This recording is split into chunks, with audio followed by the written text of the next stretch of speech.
බහුතර බලය සහිතව ජාතික ජනබලවේගයේ දිනා ඇති පළාත් පාලන ආයතනවල සභා පිහිටුවීමට විපක්ෂය බාධා කරන්නේ නම් එම පක්ෂයට බාධා කිරීමට සිදුවනු ඇති බව ජනතා විමුක්ති පෙරමුණේ ප්‍රධාන ලේකම් ටිල්වින් සිල්වා මහතා පවසා සිටී. එම නිසා ජනතා මතය අනුව එම සභාවල බලය පිහිටුවීමට බාධා නොකරන ලෙස තමා ඉල්ලා සිටින බවද ලේකම්වරයා පවසා සිටී.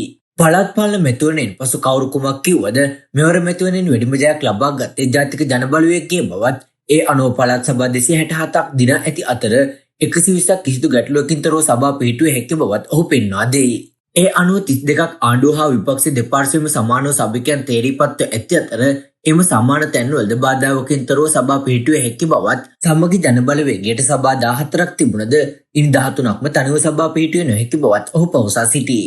ඔහු පවසා සිටියේ ආණ්ඩුවට අවම සභා 1-2ක් පිහිටුවේ නොහැකි තැන්වලද බලය පිහිටුවීමට අවශ්‍ය සාකච්ඡා සිදු කරමින් පවතින බවත් කොළඹ ඇතුළු රට පුරා සභා බහුතරයම පිහිටුවේ හැක්කේ එය අනුව ආණ්ඩුවට බවත්ය.